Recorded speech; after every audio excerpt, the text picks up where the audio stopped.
안녕하세요. 좀 어색하네요. 지금까지랑 목소리가 좀 다르죠? 네, 이게 저의 진짜 목소리입니다.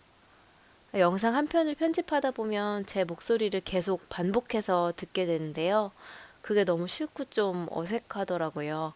그래서 변조를 했던 건데, 영상 보시고 진짜 마음을 담아서 댓글 주시는 분들이랑 얘기를 나누다 보니까 좀 죄책감이 들더라고요.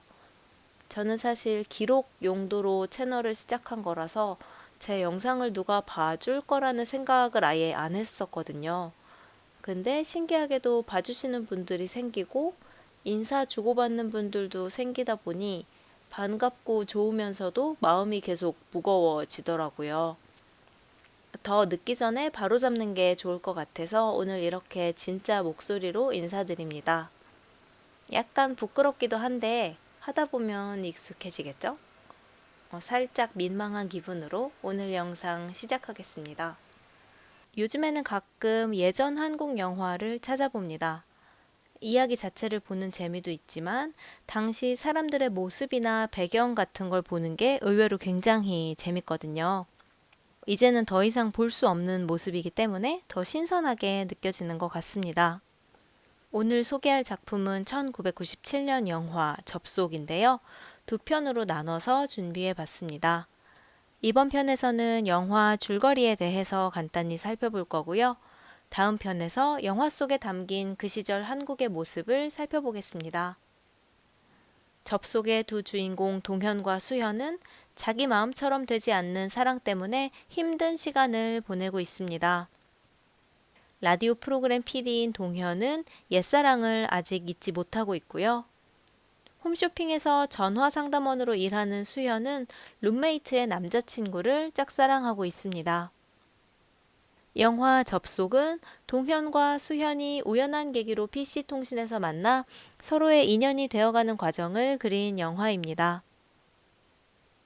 동현과 수현의 인연은 노래 한 곡에서 시작됩니다. Sometimes I feel so happy. Sometimes I feel so sad. 착잡한 마음을 달래기 위해 한밤중에 드라이브를 하던 수현은 눈앞에서 큰 사고를 목격합니다. 마침 그때 라디오에서 들려오던 노래가 이 곡이었죠. Your pale blue eyes. 순간 불행이 나를 비껴가는 걸 느꼈어요. 그 후론 자꾸 그 음악이 듣고 싶어져요. 수현은 음반 가게를 찾아가지만 LP 구하는 것에는 실패합니다. 벨벳 언더그라운드 있어요? 아, 그거는 좀 구하기가 어려운 거라 지금은 없네요. 그래서 그날 음악을 틀어줬던 라디오 프로그램에 다시 그 곡을 신청하게 되죠. 이수연 씨의 신청곡입니다. Velvet Underground, Pale Blue Eyes. 동현에게 이 곡은 아주 각별합니다. 옛사랑과의 추억이 담겨 있거든요. 당시에는 그렇게 잘 알려진 곡도 아니었고요. 동현은 혹시나 하는 마음에 여인2에게 쪽지를 보냅니다. 그렇게 두 사람의 인연이 시작됩니다. 영혜, 그러니까 자기의 옛사랑을 아느냐는 동현의 질문에 수현은 덜컥 거짓말을 합니다. 수현은 왜 그런 거짓말을 했을까요? 그녀의 일하는 모습에서 그 답을 찾아볼 수 있습니다. 지난번에 보내주셨던 선물이 마음에 안 드셨던 모양이에요. 꽃도 같이 반송됐어요. 한 손님이 좋아하는 사람에게 고백하기 위해 선물을 보냈지만 상대방은 그 선물이 마음에 들지 않았나 봅니다. 환불해준다고 하고 그만 끊어. 어떻게 그러니? 보통의 상담원이라면 환불해주고 끝냈을 일을 수현은 자기 일처럼 마음을 쓰며 끝까지 도와주죠. 폴라로이드 카메라 어떠세요? 특별한 선물이 될 거예요. 어쩌면 그날 밤 동현의 질문이 너무 간절하게 느껴져서 수현은 그걸 그냥 외면할 수 없었던 게 아닐까요? 의도야 어쨌든 동현은 큰 상처를 받습니다. 작게나마 품었던 기대가 물거품이 되어버렸으니까요. 수현은 동현에게 폴라로이드와 함께 편지를 보냅니다. 변명 같지만 그날 전 당신을 실망시키고 싶지 않았어요. 미안해요. 다른 사람의 감정에 유난히 잘 공감해주는 사람들이 있죠. 수현도 아마 그런 사람인 것 같습니다. 동현과 수현은 이제 편하게 이야기를 주고받습니다. 시시콜콜한 이야기부터 그쪽 아이디엔 특별한 의미가 있습니까? 학교 다닐 때 잠깐 연극을 한 적이 있는데 갑자기 그때 생각이 나서 그냥 썼어요. 그때 제가 맡은 역이 여인 2였거든요. 왜 그런 거 있잖아요. 지나가는 여인 1, 여인 2. 누구에게도 털어놓지 못한 이야기까지. 누군가를 다시 만난다는 게 힘들어요. 민영애 씨 때문인가요? 아직도 사랑하고 있군요. 동현의 조언을 듣고 수현은 짝사랑하던 기철을 찾아갑니다. 더 이상 기다리지 말아요. 있든가 잊을 수 없다면 가서 당신을 보여줘요. 둘은 입을 맞추게 되지만 금방 어색해지고 말죠. 이제는 친구로도 바라볼 수 없다는 사실이 막막해진 수현은 동현을 탓하면서 작은 말싸움을 하게 됩니다. 모두 당신 때문이에요. 이젠 친구로도 만날 수 없게 됐잖아요.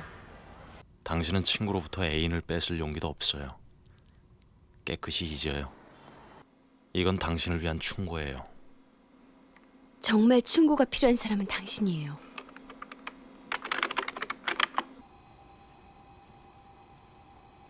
사실 동현의 상황도 그리 좋지만은 않았습니다. 여인2가 영혜와 관계없다는 걸 알게 된 그날 밤 자신에게 호감을 갖고 있던 작가 은희를 찾아갔거든요. 은희는 동현과의 관계를 발전시키고 싶어 하지만 동현은 그런 은희가 조금 부담스럽습니다. 오해하고 싶진 않아요. 어떤 감정인지 그냥 솔직히 얘기해줘요. 게다가 은희와 자기 상사가 연인 관계였다는 걸 알게 되죠. 자기 의지와 상관없이 복잡해진 상황에 지친 동현은 회사를 그만둡니다. 수연은 다시 동현에게 메시지를 보냅니다.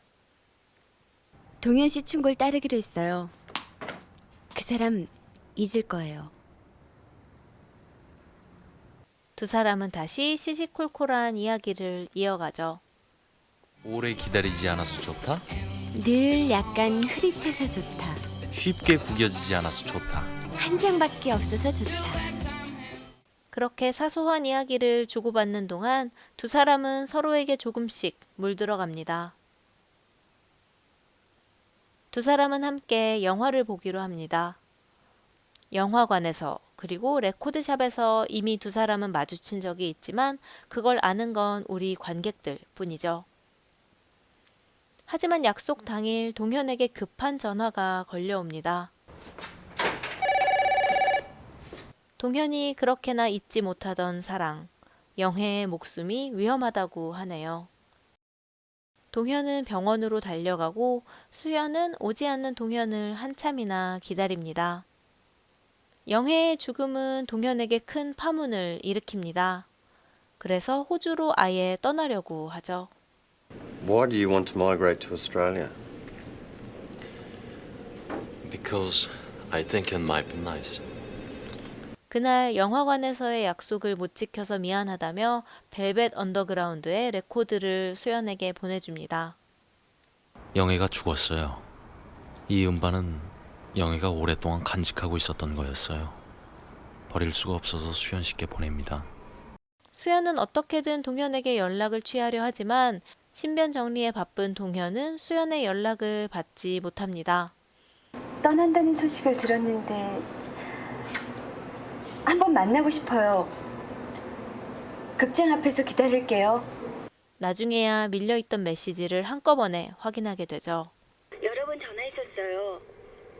극장 앞에서 기다릴게요. 동현은 극장으로 향합니다. 수연은 벨벳 언더그라운드의 레코드를 들고 서 있었습니다. 동현은 수연을 모른 채 하고 근처 카페로 들어갑니다. 2층 창가에 앉아 수현을 계속 바라보죠. 한참 거리에서 서성이던 수현은 동현이 자리 잡고 있는 카페로 들어옵니다. 그리고는 동현에게 마지막 음성 메시지를 남기죠. 당신을 본 적은 없지만 난 당신이 어떤 사람인지 다 알 것 같았는데 동현은 수현의 등 뒤에서 그 모든 이야기를 듣고 있었습니다. 멀어져 가는 수현을 바라보던 동현은 급하게 뛰어나갑니다. 수현 앞에 선 동현은 함께 보지 못한 그날의 영화표를 내밀며 피식 웃습니다.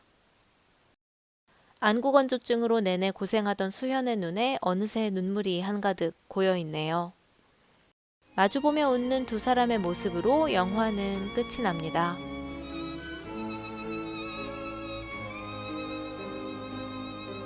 접속은 전도연 배우를 세상에 널리 알린 영화이기도 합니다. 수현이라는 캐릭터는 룸메이트의 남자친구를 짝사랑하고 어떻게 보면 지나치게 오지랖을 부리는 캐릭터이기도 한데요. 전도연 배우의 연기가 수현을 충분히 사랑스럽고 따뜻한 캐릭터로 표현해 주었던 것 같습니다. 영화 접속의 줄거리 소개는 여기에서 마치고요. 다음 영상에서 영화 접속 속에 그려진 90년대 말 한국 사회의 모습을 살펴보겠습니다. 감사합니다.